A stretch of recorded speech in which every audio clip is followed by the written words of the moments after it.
চালাক শিয়াল আর অলস শিয়াল।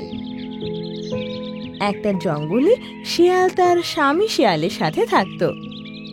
যেখানে শিয়াল খুবই চালাক বুদ্ধিমান ছিল, ওর স্বামী ঠিক তার উল্টো ছিল। আরে কি হলো, ওঠো না, আর কত ঘুমোবে?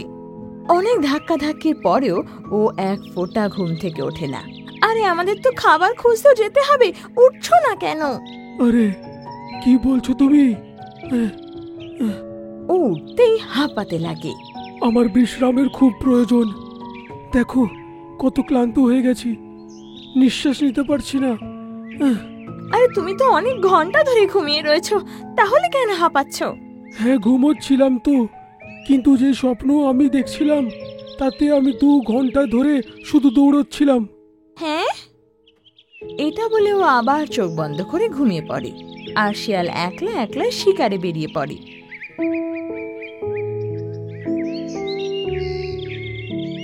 বিকালবেলা ঘরে এসে দেখে ও তখনও ঘুমোচ্ছে। এখন উঠবে না এখনো ঘুমিয়ে থাকার প্ল্যান আছে? শিয়ালের নাকে যে খাবারের গন্ধ পৌঁছায় অমনিও জেগে ওঠে। এ দাও দাও, কোথায় খাবার, শিগগির দাও। শুনে স্ত্রী শিয়াল ওর সামনে বড় মাংসের টুকরা ফেলে দেয়, যেটা ও শিকার করে এনেছিল, আর দুজনে মজা করে খেয়ে নেয়।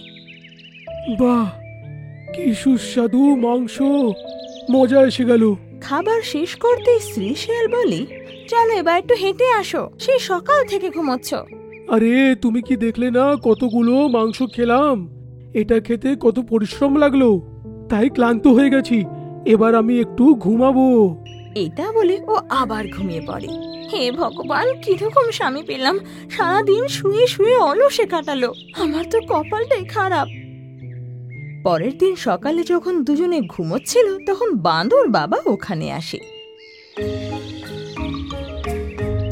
ভিক্ষাং দেহি দেবী, ভিক্ষাং দেহি। ওর আওয়াজ শুনে দুজনে তক্ষুনি জেগে ওঠে। আপনাকে তো দেখে কোনো মহাপুরুষ মনে হচ্ছে, আসুন বাবা, ঘরে আসুন।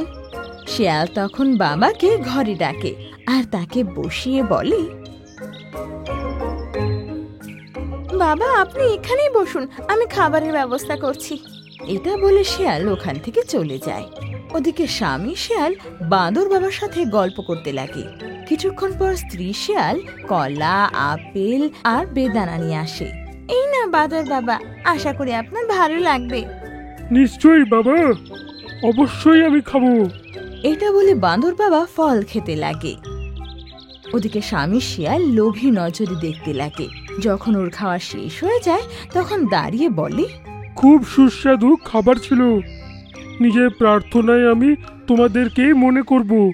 এবার আসি। আরে আরে, আপনি চলে যাবেন? আপনি তো সিদ্ধ বাবা, আমাদের কিছু না দিয়ে চলে যাবেন? কিছু বর দিয়ে তো যান।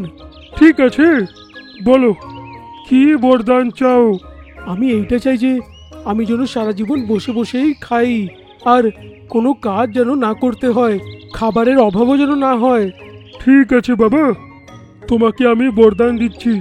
তোমার এই ইচ্ছেটা শিগগিরই হয়ে যাবে। এবার আমি আসি। এটা বলে বাঁদর বাবা ওখান থেকে চলে যায়। কিছুক্ষণ পর সেখানে ওদের সামনে ধোঁয়া ওঠে, আর একটা ভয়ঙ্কর ভালু রাক্ষস ওদের সামনে প্রকট হয়। ওরে বাবা রে, বাঁচাও, যমরাজ এসে গেছে আমায় নিতে। আমি যমরাজ নই রে শিয়াল, তোর ইচ্ছেগুলোকে আমি পূরণ করতে এসেছি। আজ থেকে কোনো কাজ করতে হবে না, তোর সব বলা কাজগুলো আমি করব। হ্যাঁ, আরে বাহ, এখন তো মজা এসে যাবে। কিন্তু শর্ত আছে, একটা কাজ শেষ হওয়ার পর সঙ্গে সঙ্গে আরেকটা কাজ আমাকে বলতে হবে, আর যদি তুমি সেটা না করতে পারো, পিটিয়ে পিটিয়ে তোমার ছাল চামড়া তুলে দেবো। শোনো গো, এতে কিন্তু বিপদ হবে। আরে তুমি চিন্তা করো না, কোনো না কোনো কাজ বলতেই থাকবো। এটা বলে শিয়াল ভালু রাক্ষসকে বলে, যা, আমার জন্য সিংহের মাংস নিয়ে আয়, তাড়াতাড়ি আনবি। এটা শুনে ও গায়েব হয়ে যায়। আর কিছুক্ষণের মধ্যে অনেকগুলো বাঘের মাংস নিয়ে আসে। আরে বাহ, গন্ধ শুকেই বলতে পারবো একদম তাজা মাল। এটা খাবার আগে অন্য কাজ বল, না হলে জানিস তো কি হবে। আরে হ্যাঁ হ্যাঁ বলছি বলছি, শোন শোন, এই জঙ্গলে আমার শত্রু আছে, হাতি, হরিণ আর নেকড়ে। ওদেরকে এত বিরক্ত কর তুই যে ওদের ঝালাফালা হয়ে যায়। এটা শুনে ভাল্লুক রাক্ষস গায়েব হয়ে যায় আর দুই শিয়াল স্বামী স্ত্রী মিলে খাবার খেতে লাগে।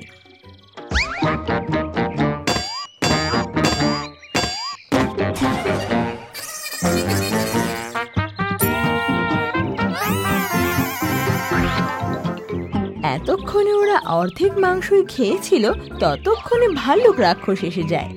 আপনার কাজ হয়ে গেছে মালিক, নতুন কাজ বলুন। আরে এটা আবার কি সমস্যা এলো রে ভাই? কাজ আছে না তোমাকে মারা আরম্ভ করব?